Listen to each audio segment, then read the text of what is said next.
صبر کی دو صورتیں ہیں، جو ناپسند ہو اسے برداشت کرنا اور جو پسند ہو اس کا انتظار کرنا۔ جو دعا قبولیت میں وقت لیتی ہے پھر وہ قبول ہو جانے پہ وقت ہی بدل دیتی ہے۔ سکون کی کمی محسوس ہو تو اپنے رب سے توبہ کر لو۔ انسان کے گناہ ہی ہیں جو دل کو بے چین رکھتے ہیں۔ اللہ تعالیٰ سے تعلق میں ہی ہماری مشکلات کا حل پوشیدہ ہے۔ اللہ سبحانہ و تعالیٰ ہی جواب ہے تمہارے ہر سوال کا، تمہارے ہر مسئلے کا، ہر درد کا، ہر دعا کا جواب بس اللہ ہے۔ زندگی سے کبھی پیار نہ کرو، یہ کسی سے وفا نہیں کرتی، اور موت کو کبھی مت بھولو، یہ کسی کو دھوکہ نہیں دیتی۔ دعا صبر مانگتی ہے، صبر انعام دیتا ہے۔ لوگ کہتے ہیں دولت رکھو، برے وقت میں کام آئے گی۔ میں کہتا ہوں اللہ پہ یقین رکھو، برا وقت ہی نہیں آئے گا۔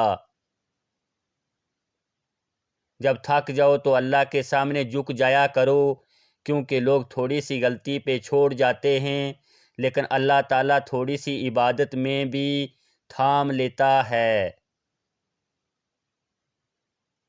دوست بنانے سے پہلے کسی کا چہرہ مت دیکھیں، بلکہ اس کا اخلاق اور چاہت کو دیکھیں، کیونکہ اگر سفید رنگ میں وفا ہوتی تو نمک ہر زخم کی دوا ہوتی۔ بہترین انسان اپنے عمل سے پہچانا جاتا ہے، ورنہ اچھی باتیں تو برے لوگ بھی کرتے ہیں۔ وضو سے شکل، نماز سے عقل اور قرآن سے نسل پاک ہوتی ہے۔ یہ وقت بھی گزر جائے گا، یہ آزمائش ہے، اس کا وقت مقرر ہے، یہ ایک دن بھی مزید نہیں رہے گی۔ جو عبادت اخلاق اور کردار پہ اثر انداز نہ ہو سکے وہ مشقت کے سوا کچھ بھی نہیں۔ بے شک اخلاق کی خوبصورتی دلوں کو فتح کر لیتی ہے۔ گھر مال و دولت سے نہیں، اخلاق سے آباد ہوتے ہیں۔ اے اللہ ہماری تمام تر جائز دعاؤں کو قبول فرما اور ہمارے والدین کا سایہ ہمارے سروں پہ ہمیشہ سلامت رکھنا، آمین۔ مٹی کے اوپر محل بنانے کی فکر کے ساتھ ساتھ مٹی کے نیچے بھی محل بنانے کی کوشش جاری رکھیں۔ باپ امیر ہو یا غریب، بیٹیوں کے لیے ان کا بادشاہ ہوتا ہے۔ قرآن جو قوموں کو زندہ کرنے کے لیے آیا تھا، اسے ہم نے مردوں اور قبرستانوں کو سنانے تک محدود کر دیا ہے۔ ہم نے اپنے گھروں کے اندر قرآن مجید کو مقدس سمجھ کر اتنا اونچا رکھ دیا ہے کہ اب وہاں تک ہاتھ ہی نہیں پہنچتا۔ اپنی زندگی میں 4 چیزوں کو کبھی مت توڑیں۔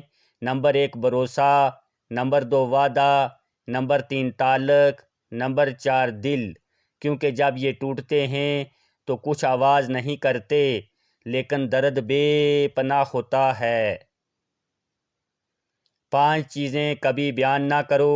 نمبر 1 بے تحقیق بات اپنی زبان سے، نمبر 2 اپنی خوبیاں، نمبر 3 کمزور کے سامنے اس کی کمزوری، نمبر 4 خود غرض کے سامنے اپنی مصیبت، نمبر 5 بیوی کے سامنے غیر عورت کی تعریف۔ 3 طریقوں سے پریشانی خوشی میں بدل جاتی ہے۔ نمبر 1 خاموش رہنا، خاموش رہنے سے پریشانی کم ہو جاتی ہے۔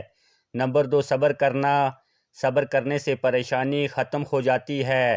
نمبر 3 شکر کرنا، شکر کرنے سے پریشانی خوشی میں بدل جاتی ہے۔